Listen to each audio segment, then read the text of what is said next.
Harriet was a horse, a very happy horse. She lived on a big, beautiful prairie. Grass grew everywhere. So much green, yummy grass. Harriet loved her prairie home. It was wide and open, perfect for running. She could run and run all day long. And then run some more, just for fun. What a joyful life for a horse. She would often kick up her heels and neigh with pure delight, her voice echoing across the vast sunny fields. Harriet had everything a horse could possibly dream of. There was a sparkly stream with cool, fresh water. Farmer Giles gave her delicious oats in a big, shiny red bucket every morning. When the prairie wind blew cold and whistled through the grass, she had a warm, cozy stable. Her coat was a lovely shade of brown, and it shone in the sunlight. Her mane and tail were long and flowy like silken ribbons. The other horses often told her, "Oh, Harriet, you truly have the best life." She had wonderful friends, too. There was Penelope the pig, whose greatest joy was a good squishy mud puddle, and Bartholomew the badger, who always had a new silly joke to tell that made everyone chuckle. They played exciting games of tag in the flower-filled meadow. They splashed happily in the big puddles left behind after a refreshing rain shower. Life was good, very, very good indeed. Harriet would whinny with happiness. She even had a soft, warm blanket for those chilly nights, and a special brush just for her beautiful tail. Yes, Harriet was a comfortable horse, a truly content horse. She lived a lovely, predictable and altogether pleasant life. She ate her tasty grass and oats. She slept soundly in her warm stable. She played with her friends in the sunshine. The bright sun shone down warmly. The little birds sang their cheerful songs from the treetops. Everything was just as it should be for a happy prairie pony. Or was it deep down, hidden in her horsey heart, a tiny secret wish was beginning to neigh ever so softly? Harriet had a secret, a very big, very important secret. It was not a secret about finding extra carrots hidden beneath her pile of hay. Oh no, nothing like that at all. This secret was much more twirly and sparkly. Harriet, the strong and sturdy prairie horse, dreamed of becoming a ballerina. Yes, you read that right, ballet. With delicate tutus, glittering tiaras, and those funny little pointy shoes. She had seen ballerinas in a picture book once, long ago. They looked like graceful, floating swans. She would often watch the dragonflies as they flitted and fluttered over the pond. They were so light, so incredibly airy. Oh, if only I could move like that, she would sigh quietly to herself, careful that no one heard. She would try to point her hooves just like the ballerinas in the book. It was not an easy thing for a horse to do. Hooves are not quite like human feet, not even a little bit, but Harriet was a determined horse. She would practice her pointing when no one else was looking, usually behind the big old oak tree at the edge of the meadow. Sometimes she would close her eyes and imagine herself on a grand, splendid stage. Bright lights would be shining down on her. Beautiful music would swell and fill the air all around her, and she, Harriet, would be the star. Harriet the ballerina. The crowd would go wild with applause. "Brava, Harriet, brava!" they would shout. It was such a wonderful, happy dream. A dream that made her heart thump, thump, thump like the sound of a fast gallop across the prairie. A happy, hopeful ballet beat thump. But then reality would set in. She would look down at her strong, sturdy legs. She would wiggle her big, sensible hooves. She would feel her solid, horsey body. A ballerina, she would think with a little sigh. A horse ballerina? Could such a thing even be possible? It seems impossible. The other animals would surely laugh. They would say, "Harriet, dear, stick to galloping. Stick to munching all that lovely grass." So she kept her precious dream locked tightly away inside her heart. A sparkly, secret wish, for now at least. One bright and sunny morning, as Harriet was taking her usual trot near Farmer Giles's sturdy wooden fence, she saw something new, something exciting. It was a brightly painted sign, a very cheerful sign indeed. It had fancy, swirly letters and charming pictures of animals dancing. "Barnyard Ballet Academy," the sign proudly declared in big, bold print. And underneath, in smaller letters, it said, "All creatures welcome. Learn to leap and twirl with grace." Harriet's horsey heart did a little jump. A tiny plies, perhaps? This could be it, her big chance. She read the sign again, just to be sure. And then she read it one more time. "All creatures welcome." Did that truly include big brown prairie horses who harbored secret dreams of ballet stardom? She really, really hoped so. Her hooves felt suddenly tingly, as if they wanted to start dancing right then and there. Her mane felt extra swishy and fabulous. This was definitely a sign, a real actual sign, not just a piece of painted wood nailed to a post. It felt like a sign from the universe itself, or at the very least a sign from Farmer Giles. The academy, the sign indicated, was located in the old red barn, the very same barn that usually smelled strongly of hay and noisy chickens. But now, as Harriet drew closer, she could hear faint, delicate music. It was tinky-tonky piano music.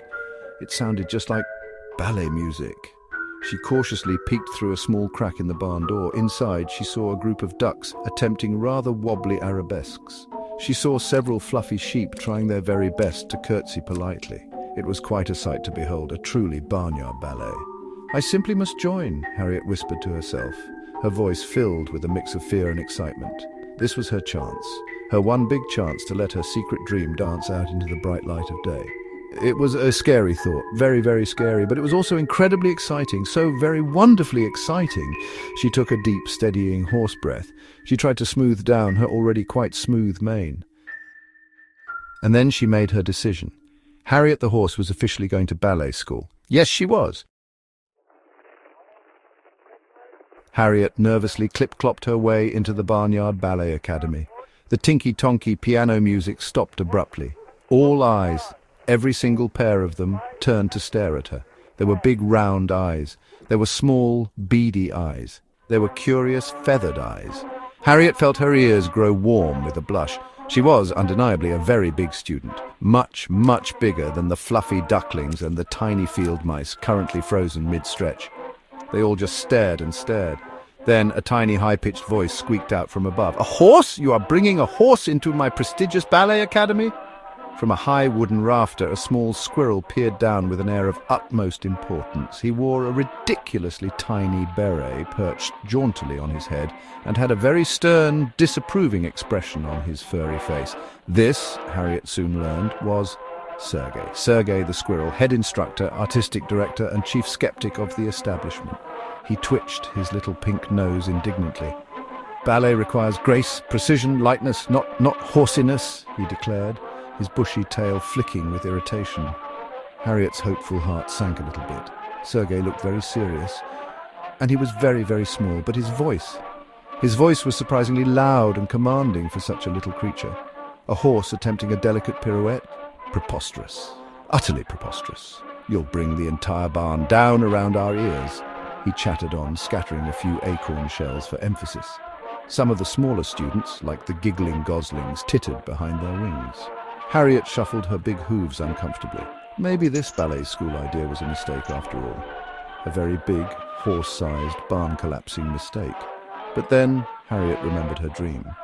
The image of the graceful swans from the picture book, the sound of the cheering crowd in her imagination. "Please, Mr. Sergei," she said, her voice a soft and gentle whinny, trying to sound as unbarn-collapsing as possible.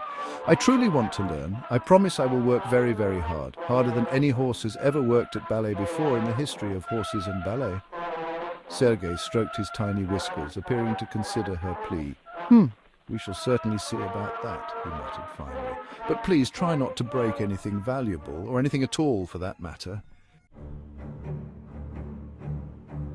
Ballet practice, Harriet soon discovered, was interesting, especially for a large prairie horse. First there was the matter of the proper ballet attire. A tutu for a horse. It sounded rather silly, but rules were rules. It was a very, very big tutu. Pink and incredibly fluffy. Harriet felt a bit ridiculous wearing it, but also just a tiny bit ballerina-ish. The ballet slippers were even trickier. 4 enormous custom-made slippers were required. They made her usually nimble hooves feel strangely clumsy and soft, like trying to dance while wearing fluffy white clouds on her feet. Then came the complicated ballet positions. "First position, if you please," squeaked Sergei from his high perch on the rafter, tapping a tiny baton. Harriet tried her very best, her hooves pointed outwards, a little bit, sort of, in the general direction of outwards. "More turnout, Harriet, more! You look like a confused flamingo!" Sergei would shout, his voice echoing in the barn. Harriet tried harder, straining with all her might. She nearly did the splits, completely by accident.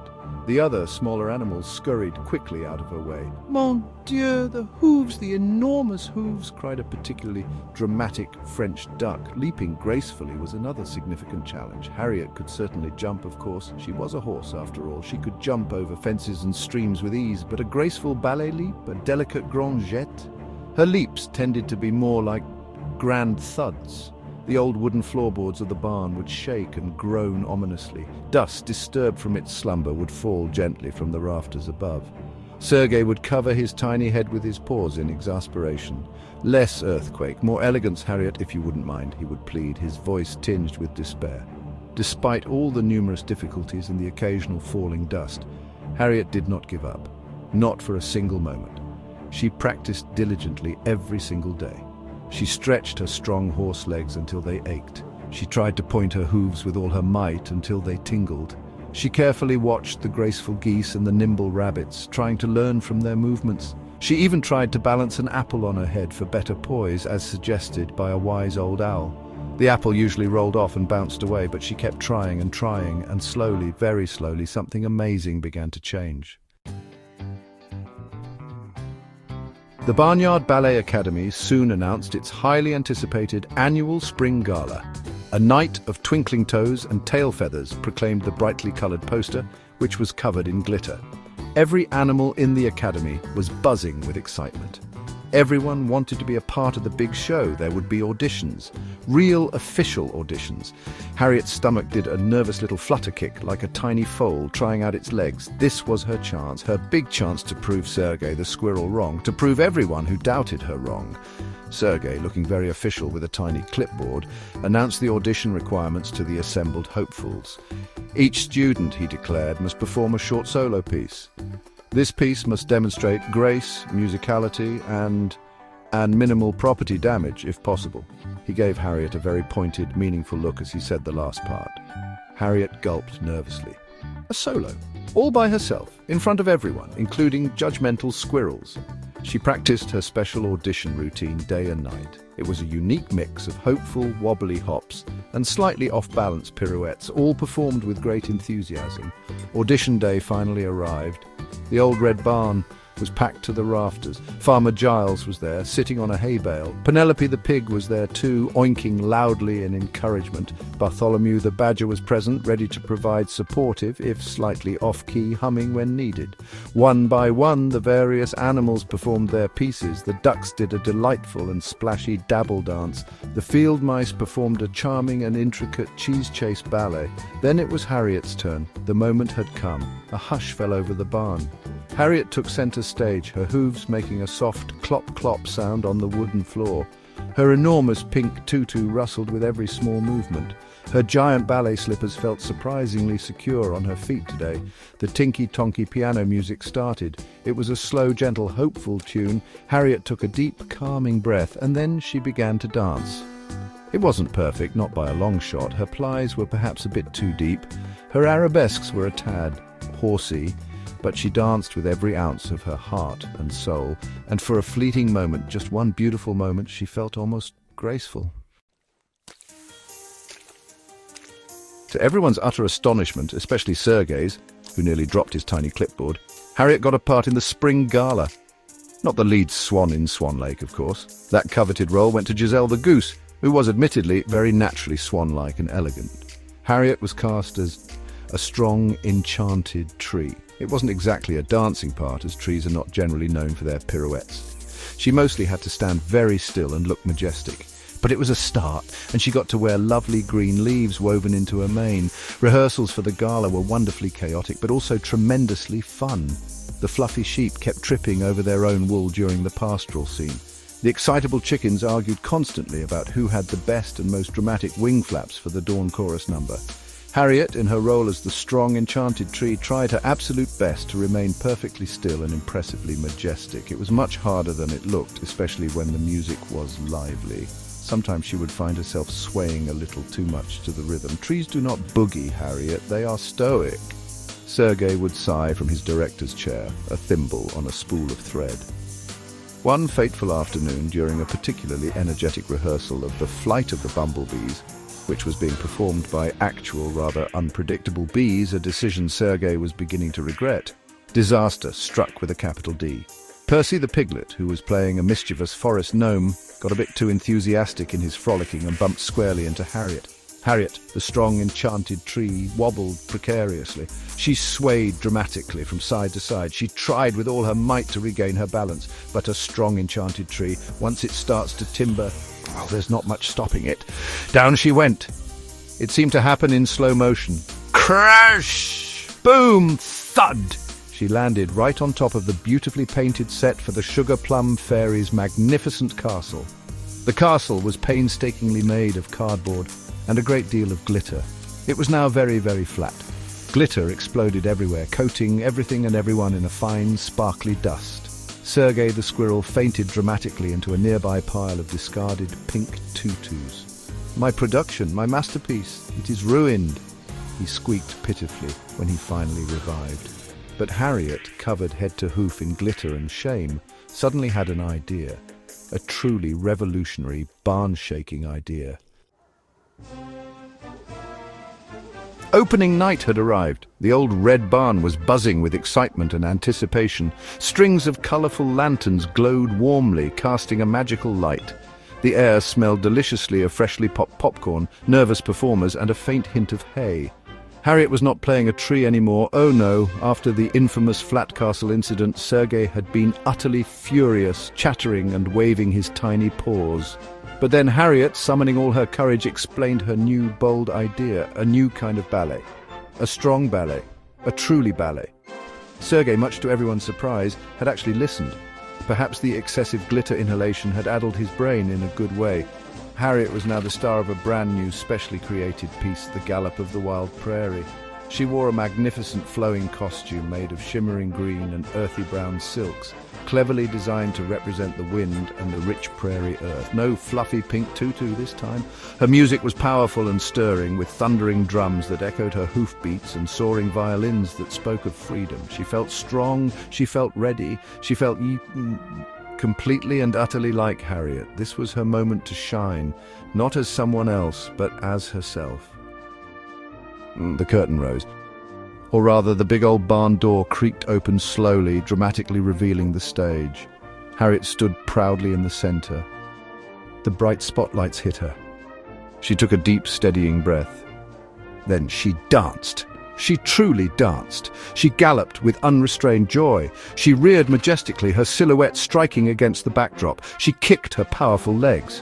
Not angry kicks, but powerful, joyful, expressive kicks. She spun around, not a delicate, dizzying pirouette, but a mighty, exhilarating whirl. It wasn't classical ballet, it was Harriet ballet, unique and wonderful. The audience was stunned into silence at first, then they were utterly captivated. Her movements were huge, bold, and wonderfully expressive. They were surprisingly graceful in their own unique, horsey way. She leapt across the makeshift stage, a breathtaking vision of equine power and unexpected raw artistry. When she finally finished her performance, with a final triumphant whinny that echoed through the barn, there was a moment of stunned silence.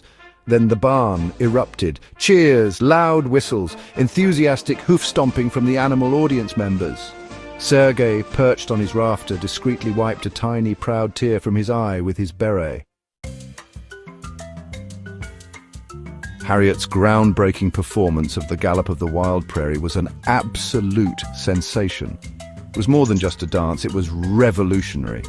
It completely changed barnyard ballet forever and ever. No longer was ballet exclusively for the light, the fluffy, and the traditionally graceful. Now it was also for the strong, the mighty, and the wonderfully unique.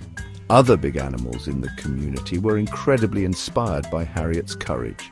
Cows started their own form of clog ballet. A group of donkeys developed a very moving and dramatic dunce ballet. The possibilities were suddenly endless and exciting. Harriet became a true legend. Harriet the Horse, the ballerina of the big sky, the hoof-tapping wonder.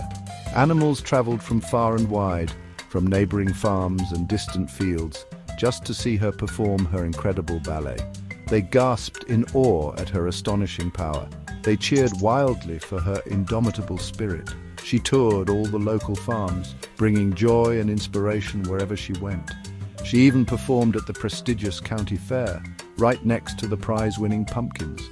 She got her picture in the Farmer's Almanac under the special section titled Unexpected and Astounding Talents. Sergey the squirrel, once her biggest skeptic, transformed into her biggest fan and most dedicated manager. He even started wearing a slightly larger beret, perhaps to accommodate his swelling pride in his star pupil. "Harriet, my dear," he would often say, his voice filled with admiration, "you have magnificently shown us all that true art has no size, no specific shape. It only requires heart. And in your case, very strong and talented legs." He even tried to choreograph a new ballet piece for himself involving a very large, strategically placed acorn. It was certainly a work in progress. And Harriet, she finally truly felt graceful. Not graceful in the way a delicate swan is graceful, not graceful like a tiny flitting dragonfly, but graceful in her own special way. Graceful like Harriet, a strong, determined, dancing horse, full of passion and joy. She still loved her beautiful prairie home with all her heart. She still munched her delicious oats with great enthusiasm. But now, when she ran across the open fields, it wasn't just running anymore, it was dancing. Harriet the Horse, the celebrated ballet legend, danced her way through life, her hooves tapping out a joyful rhythm of happiness, courage, and ultimate triumph.